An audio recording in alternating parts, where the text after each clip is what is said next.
is a project that was completed over the summer as part of a US array with Benoit and Charbonneau.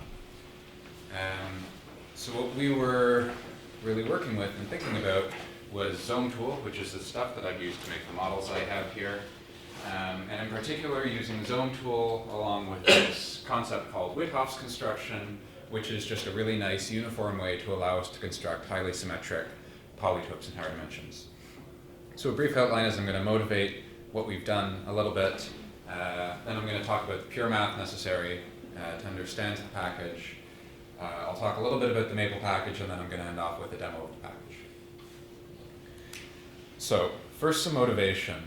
This thing you see on the left-hand side is what's called the omnitruncated 120 cell. And you can think of it as effectively this thing I have here, but cut up a lot to make it a lot more complicated. And in 4 dimensions, this is effectively the largest highly symmetric 4-dimensional polytope. So last March, a team led by Benoit. January. There we go. Last January, a team led by Benoit, we tried to construct this thing in the Mathematics 3 building, just a little bit over. And it was difficult. It weighs a lot. And there's lots of engineering challenges that go into this. How should we be constructing this object? How even does one look at the mathematics and turn it into building an object out of these Zometool pieces? And another bit of motivation here, we have this thing. This is not a Zometool model, it's just a render. And what it is the grand antiprism. So this has some significance with regards to Wythoff's construction. But effectively, all you need to know about it is that this is constructible in Zometool, but there's no instruction manual on how to do it anywhere. There's this book by George Hart, which sort of describes how you can build a bunch of things in Zometool, and it covers almost everything you could ever want, but it doesn't cover this grand antiprism. And so we wanted to have a way to be able to, actually come up with a plan to build this thing. So I'll give you a brief introduction to Zometool here, and I have this little model. What it is, it's a geometry building block system, effectively. It's a set of pieces that are designed such that as long as you're trying to build the right thing, it's incredibly easy and quick to build something. So the way it works is we have these blue pieces, red pieces, and yellow pieces, and later sets included these green pieces, and they exhibit some icosahedral symmetry. So you can see here what I've done is I have this blue inside icosahedron and this blue outside dodecahedron, and what the blue struts and red struts do is they form the vertices of this dual pair. So if you're to take this and look down one of the struts, what you're going to see is that the other struts form the face around it. And so by just looking at this model and thinking really hard about it and plugging some values into Maple, you can come up with exactly what all these points are in coordinates, and that's how you can work with the Zometool system in Maple. Now, another really nice thing that they did, the creators of this Zometool system, is they made the lengths work out really nicely. So there are small pieces. You can see here there's small, medium, and large pieces, and effectively all those are their golden ratio multiples of each other. And then the pieces between categories, or the ratios between categories from blue to red and blue to yellow, are things like √3/2, √5/2, all these sort of trigonometric-like ratios, so that whenever you go to build something that's vaguely symmetric, you can probably do it in Zometool. And then finally they added these green pieces, and all that the green pieces do is they let you complete diagonals of squares, because that was just one thing that the system didn't support. So you can make a square root of these blue pieces, and you can complete the diagonal with the green piece. All right, onto the mathematics. So you're probably familiar with the concept of a polygon and a polyhedron. These are just 2- and 3-dimensional things that have flat sides, and this generalizes nicely into higher dimensions, and what we call it is a polytope. And so there are a couple of equivalent ways you could think about this. One way is as a convex hull of a finite set of points. Another good way to think about this is as the bounded intersection of finitely many half spaces. So what I have up here is just 3 example polytopes. This one I just went to Maple and I generated a bunch of random points and I took their convex hull. Here we have a cube, and then this, I believe, is a truncated cube octahedron. And you can see that these are the convex hull of their points, or alternatively, you can think of them as a bunch of these flat faces that when you intersect them all together, what they do give you is this shape. And so these generalize the concept of polygon and polyhedron to higher dimensions. And indeed, the 2- and 3-dimensional polytopes are just polygons and polyhedron. Okay, so we're not interested in arbitrary polytopes because generally they can be pretty poorly behaved. What I'm interested in is polytopes that have some very nice level of symmetry, and in the interest of time I won't explain explicitly what I mean by nice, but there's a really good construction of them, and this is due to Wythoff from 1918. So what Wythoff considered was, he said, let's take some group, and he considered groups of reflections. So you can imagine having some arrangement of mirrors, and inside that arrangement of mirrors you can take a single point, you can place it in there, and you can look at its reflection in all the mirrors. And those reflections in all the mirrors, that just gives you some set of points. You could then take its convex hull, and you've got a polytope. And it turns out that this construction is really, really good at generating almost all of these highly symmetric polytopes. So what I have here is 3 examples. This is an icosahedron. Moving one to the right, you have the truncated icosahedron, and then one further you have the great rhombitruncated icosydodecahedron. So what's interesting about these is that these are all from the same group. You can use the same kaleidoscope, and just by changing which point you choose, you can get any one of these things. Now, another way you can think about Wythoff's construction is effectively what it's doing is telling you how can you nicely truncate a polytope. And think about it like this. If we were to take our icosahedron and we were to take a knife and just nick a little bit off of each vertex, we're going to be left with pentagons at the vertices and hexagons where these triangles used to be. And if you choose how much you're cutting off really well, you're going to end up with regular pentagons here and regular hexagons there. And so that's what Wythoff's construction effectively tells you how to do, is how much should you cut off. And again, we can do the exact same thing here, except instead of cutting off vertices, we could cut off edges. And so if we were to cut a little bit off each edge, and we do that in a nice way, we'll end up with what should be a square, although it doesn't look very square in that image there. And in this we have regular decagons, regular squares, and regular hexagon faces in the great rhombitruncated icosydodecahedron. All right. In order to understand Wythoff's construction a little bit better, we need some way of dealing with it mathematically. And the main ingredient to Wythoff's construction is a group generated by reflections. And Cox came up with this really nice way to describe these reflection groups through diagrams. And so the idea is this. Say we have a group generated by reflections, and it turns out it's always going to satisfy a presentation that looks like this. So here R1, R2, and R3 are reflections. And when you take R1 times R3, they square to 1, R1, R2 cubes to 1, and R2, R3 to the 5th power is equal to 1. So what you can do is you can first write down a diagram with 3 squares, and you label the squares for each of your generating reflections. Now, between any 2 elements, say R1 and R3, you can look at R1, R3 to the power of what is equal to 1. Now, if it's equal to 2, we do nothing. If it's equal to any other number, we'll draw a line between the 2 boxes, and we'll annotate that line with the order of that. So in this case, for example, R1, R2 to the power of 3 is equal to the identity, and so we'll draw a line between R1, R2, and we'll annotate it 3. And we can do the same thing, R2, R3. This will get a 5 over it, and what we get is called the Cox diagram of this group. And this guy has a name. This is known as H3, and it turns out that this is exactly the group of symmetries of the icosahedron or the dodecahedron here.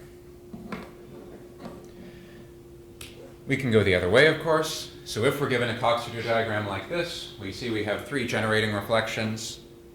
We know that R1 and R3 are not adjacent, therefore R1, R3 should have order 2. We know that R1 and R2 have order 3, and R2, R3 should have order 4. And what this is the group B3, and this is the symmetries of the cube, for example. And Cox would have proved that there's this finite list of these things, and you only need, or there's this nice, easy to describe list of these things that you need to describe all of the reflection groups, but I won't be showing that today. Now, conventionally, and what I'll do for the rest of the talk, we don't write these labels R1, R2, R3, those are understood. And since, if you were to see this list of diagrams that Cox has, this label 3 occurs a lot, by far the most. Usually, if it's a 3, we just won't write anything. And we'll annotate labels that aren't 3. All right, so now we can talk about Wythoff's construction. Say we have a group generated by reflections, and just from this Cox diagram thing we had before, we can give it a Cox diagram. So what I have up here is a picture of the group, or the kaleidoscope for the group B3, which is the symmetries of the cube. Now, in order to make a polytope from Wythoff's construction, we need a group and we need a point. And so we need to think about what's the best way to generate this point. Well, if we want our polytope to be the most symmetric possible, a reasonable request would be that the edges have the same length. And so that's the idea we'll build on. We'll say, okay, so if you give me a point and a mirror, the point is either on that mirror, in which case the mirror does nothing to it, or it's off that mirror by some distance. And if I have 2 mirrors and the point is on neither of them, it should have the same distance to each of those mirrors. And that way the edges are going to be the same length. So the only choice we need to make when we get our point is what mirrors should our point lie on. And in that way we have 2 to the n minus 1 choices of point. And the way we annotate this is by putting a cross through the mirrors that don't change our point, the mirrors that stabilize our point. So in this example here, we have R3 and R2. This point lies on both of them, and so we cross out R3 and R2. For this point here, it lies only on R3, and so we cross out R3. And finally, for this point over here, it lies on R2 and R1, and so we cross out the first 2 boxes. And this allows us, it turns out, to specify a line of points, and if you restrict your point to be of unit norm, a unique point. So I've put together a little animation that we can look at, and this is going to show the B3 symmetry. It's going to show what happens when you move your point between those 3 green points from the previous slide. All right, so here we're starting off with an octahedron, and now as we move our point, we get a slightly more complicated solid, and we're going to stop at a truncated octahedron. Now moving to the 3rd point, we can make a quick stop in the middle. This is when there's no stabilizer. You get the truncated cube octahedron, and finally, we're going to end up at the cube. And so these are all objects that have the same group of symmetries. They all have this B3 symmetry.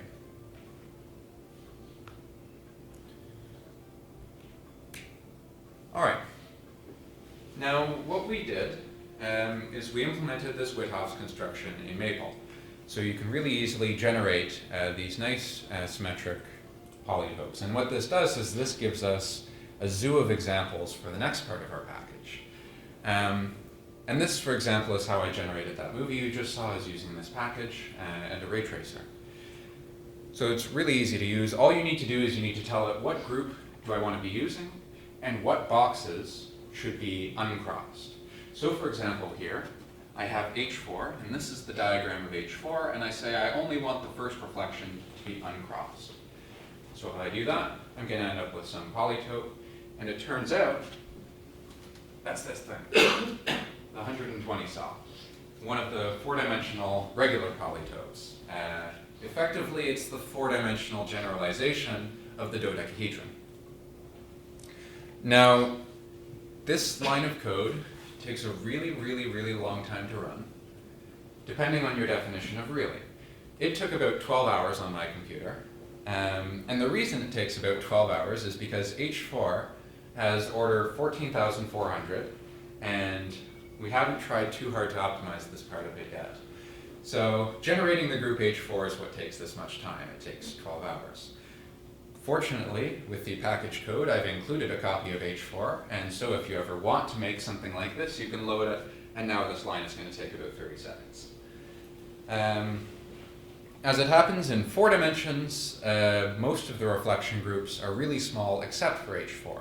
The next biggest one is B4, which has order about 1,200, I believe, and that takes about a minute to generate.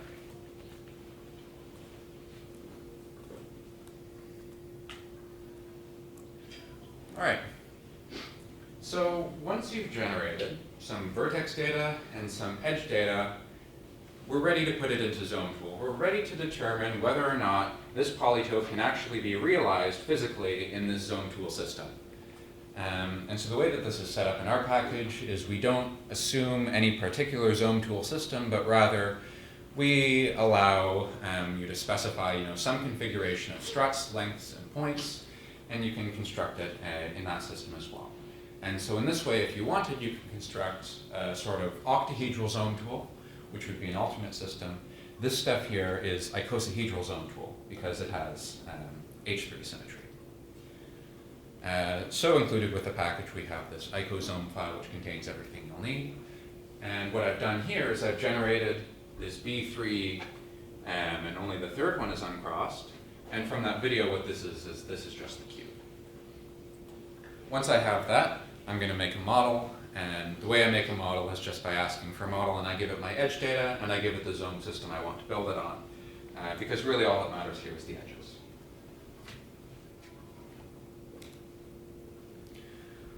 All right, so now once we have our zone model, it's kind of an interesting problem to determine whether or not it can be realized by this Zometool physically. Our initial attempt failed on literally the simplest possible case of a 3-dimensional polyhedron, which was the tetrahedron. And the reason that it failed is because what we first thought was, well, if something should be zone constructible, it should have ratios that are compatible with the zone system so that we don't have any illegal lengths. And moreover, it should have angles that are compatible with the zone system. So for example, what I'll need to be able to do to make a tetrahedron is I'll need to be able to make equilateral triangles. And if all of these angles pairwise work out, then we thought maybe it should be zone constructible. But that's not the case. And indeed, a counterexample is in here, if you look closely, you can see we have an equilateral triangle made out of blue struts. So you can have angles of 60 degrees between these blue struts, which would suggest that the tetrahedron can be constructed entirely out of blue struts. But as it happens, that's not possible. You can only make the tetrahedron using green struts in the zone system. So something was wrong there. And what we ended up having to do was to say, well, it turns out that these zone pieces, the orientation of one thing as it comes in, affects where the other pieces can go coming out. And so our solution ultimately was again to use this idea to actually construct all of the points around a single zone ball in the center. And from there we could get sort of this locus of struts coming out. And so I've cut a quarter out of our model there, and you can see what we have internally, which shows all of the zone struts and their lengths as they come out of this model. And so in order to determine if something is constructible, first you try to assign it colors by saying, well, the ratio between these two pieces is whatever, therefore one has to be this color, one has to be another. And once you have that, now at each point you can place this sort of hypothetical zone ball, and you try to rotate it to make the colors match. And if you can do that, then it turns out it will be Zometool constructible. All right, so I'd like to do a little bit of a demo. I'd like to construct the hypercube, the 4-dimensional cube, and the 120 cell, which is this thing you see here, in Zometool using this package. Hopefully everything will work out okay. So I've already loaded the libraries, Zom and Whitehoff. Can you load the size a little bit? Yeah, sure.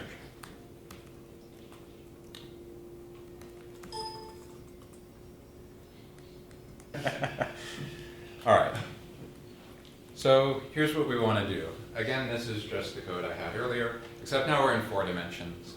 And so I'll say I want the edges and vertices of a hypercube, so I can run this. Now I want to get the cells for that hypercube. I'm just going to run this all again. The reason it's getting so many warnings is because this was developed in Maple 2018. Now we're running it on Maple 2019. All right, so I'm running this now, and again, as I said, what it's doing, it has to first generate the group B4, and once it's generated B4, then it's going to take this thing and it's going to reflect it around. So this will take about 30 seconds, and then if I were to run it again on a different thing, it just memoizes it for later use, and so it'll be basically instantaneous. But we'll just give it a second here. All right, so now I'm going to do something a little different than I had on the slides, which is I'm going to use this other feature we have, which is determining the cells of this polytope. So in a polyhedron, we have vertices, we have edges, and we have faces, and that's all. But in 4 dimensions, we have 3-dimensional faces of a polytope, and these are just cells, is what they're called. So this package has a function to generate those, and you can see it's come up with, we have, 8 cells, and they're all noted C6. C6 is for the number of faces. All the cells of a hypercube are just cubes, so they have 6 faces. Now, if we intend to build it in Zometool, we'll need something 3-dimensional, and so what we'll do is we can run this project cells function, and that's just going to take all our cells and project them down into 3 dimensions. Now, you can specify a projection function, and I'll do that in a bit. But right now, if we provide no argument, all it's doing is chopping off the last coordinate. And it turns out that most of the time, this is what you want to do if you want to be building something in Zome. All right, so now I can make a model in the icosahedral Zome system. And then finally, I can run this function here. It's going to try to build it in Zome and display it. And indeed, you can see we have a cube all displayed in blue pieces, which is how you would build a cube in the Zometool system with blue pieces. Now we could try something different. We could say, instead of just taking this coordinate projection, we could project through some point, and so we could try projecting through the midpoint of one of the edges of a hypercube, like so. And it turns out, if we do this, that what we get is not Zome constructible. And so if we run this, that's what it's going to tell us. There's no way to build this object in Zome. We can still take a look at it using this other function here, rough display, which is just going to print it out in black, and we can see what this projection actually looks like.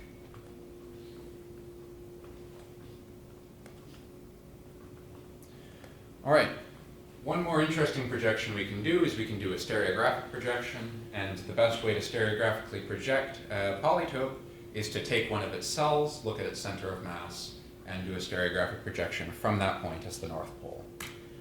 And if we do that, again, we're going to find it's not Zome constructible.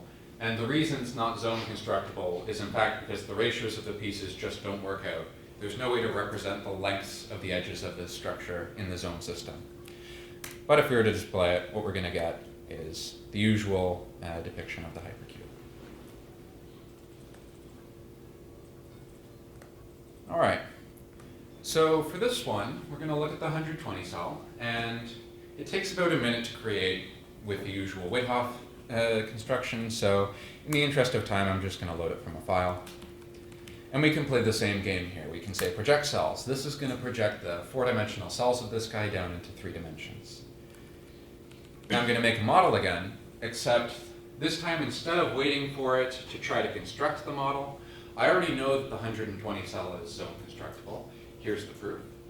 And I know that the longest piece in this model is the B2 piece, which is the long blue piece. And so if I tell it that, that's all the information it needs to generate this model.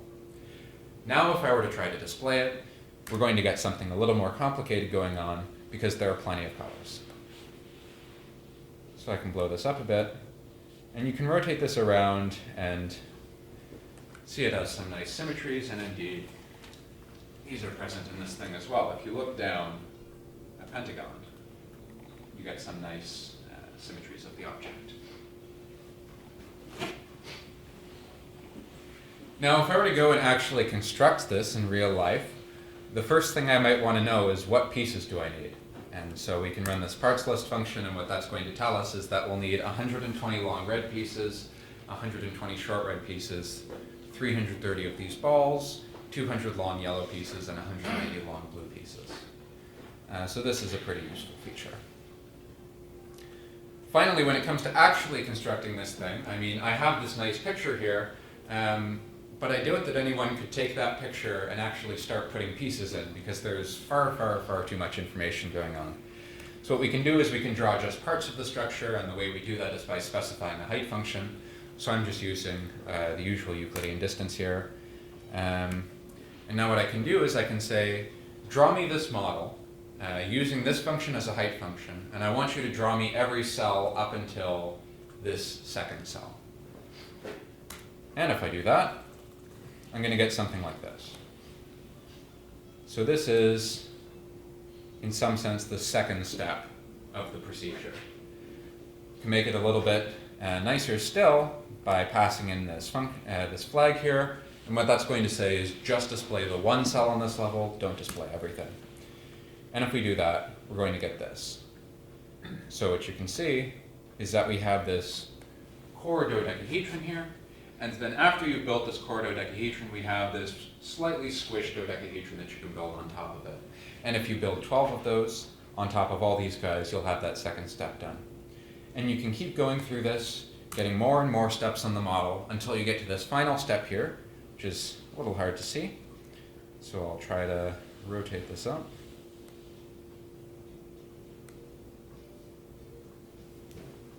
And what that is right here, there's this flat dodecahedron. The final layer of this model is building these dodecahedra that were projected down so much whenever we projected them from 4 dimensions that they're actually now completely flat. And yeah, that's how you make a 120 cell in Zometool. May I comment? Yes. So the big picture that Spencer just showed at the beginning is a 3-meter object that had 21,000, how many pieces? 21,000 pieces, yeah. 21,360 pieces of plastic. We didn't know how to build it, but using this, we were able to figure out exactly what steps should be done to build this thing. And it took about, I was there at 7 in the morning, and we finished at 10:40 at night with about 50 volunteers. Yeah. Oh, you actually built it? We actually built it, yes. Oh, and you didn't bring it? There were engineering challenges. It stayed on the floor for 6 weeks, and then we dismounted and we'll rebuild it again eventually.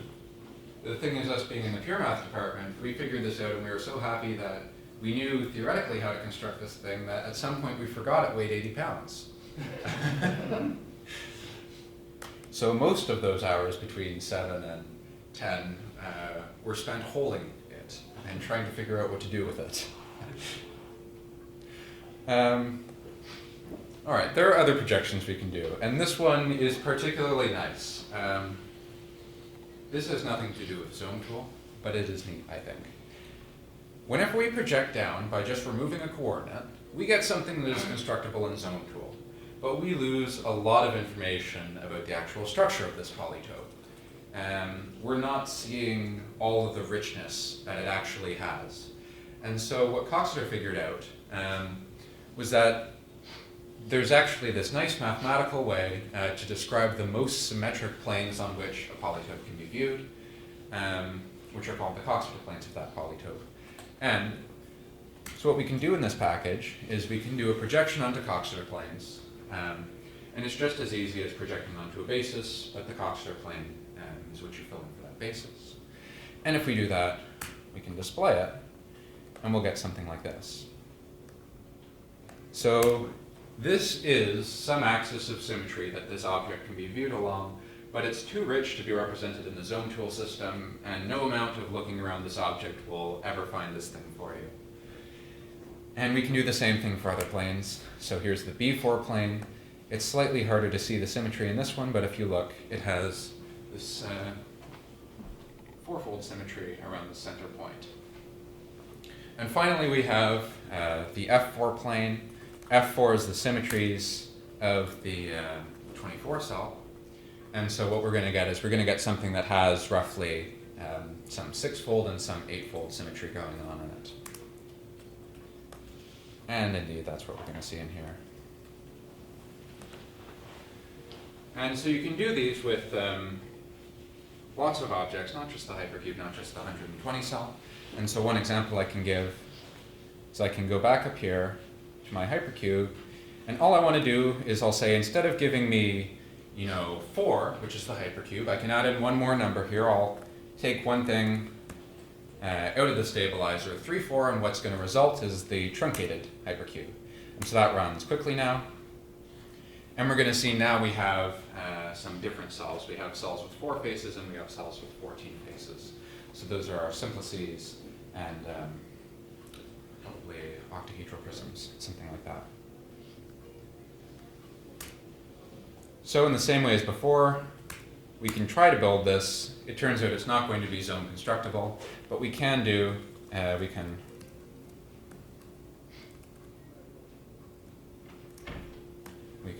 display it.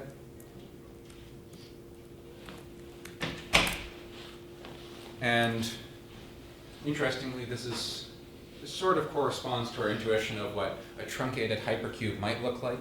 We've still effectively just done this truncation, except instead of removing, or instead of leaving a triangle behind, we've left a whole tetrahedron behind, is what it looks like when it's projected.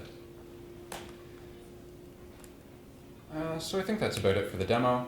And I haven't gone through everything this package can do. There are more projections that I haven't really shown off.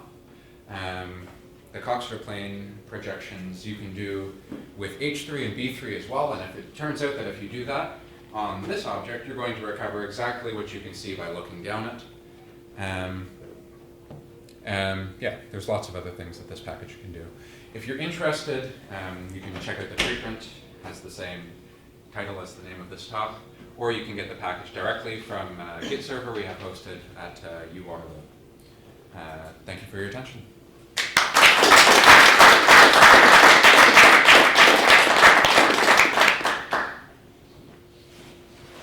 Any questions?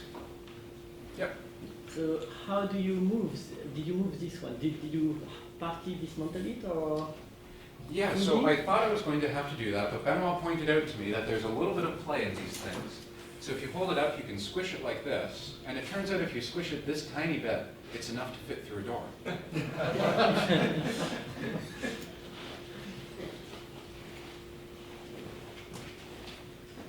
Yep.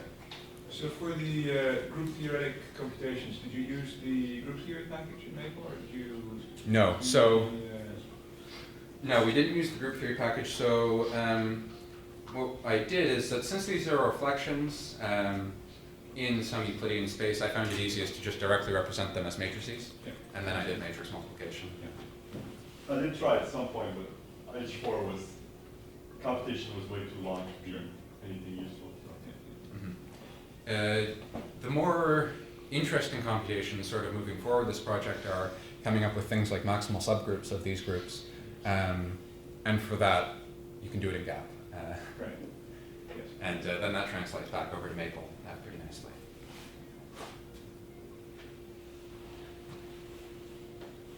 I had another question. Sure. Is there, so you said basically the projection where you just omit one of the coordinates is almost always what you want. And are there any cases where there are other projections that allow you to project something, or sorry, that allow you to construct a projection that the original one doesn't? Or? So effectively, what it works out to be is that in order to construct something in Zometool, you're going to want a cell first projection. You're going to want to find a cell and project through the center of mass of that cell. And by some divine coincidence, it almost always happens whenever you're playing with these objects and these particular groups that the right cell to project through has its center of mass the origin, or center of mass is just the coordinate vector 0, 0, 0 in 4 dimensions, for example. But for some more complicated objects, I mean, this guy here, the 120 cell, all of its cells are dodecahedral. But if we were to take the omni-truncated 120 cell, it has 4 different kinds of cells. There are decagonal prisms, there are hexagonal prisms, there are great rhomby truncated icosahedra, and projection through any one of those might give you something zone constructible. Again, by total coincidence, it happens that the great rhomby truncated icosahedral cell is on the 0001, and that's the one you need to be projecting through to get something that's constructible in zone. So I was wondering if it might be interesting to add functionality that would try a bunch of projections if it can't find the first one, or if it finds that the first one isn't. Yeah, I mean, I guess it would. that certainly would be something interesting to add. Currently, we've just been doing it manually, playing around with it, because like really the initial goal of coming up with this projection and zone constructibility thing, well, half of it was to be constructing this omni-truncated 120 cell, but the other thing we thought would be really cool was if we could find another different projection of the omni-truncated 120 cell, so you could have the two of them hanging right next to each other. And after a very long search, we haven't found anything yet. But the difficulty with these things, of course, is it's very, very difficult to say there are no others. Yeah. Thank you. So, in my recent work with Stephen Watt, I learned how to use modules and about a bit more. And so each of the cell that Spencer listed there, there's a module that gives you, that returns a lot of different features, including the center of mass, including the coordinates, and a lot of different features of each of those cells. So in fact, you do get a lot of these other center of mass automatically just by the way we've constructed the package. Right, yeah, so it's definitely feasible, for example, to try each cell first projection and to see which one's working, which ones don't. All right, thank you. Thank you.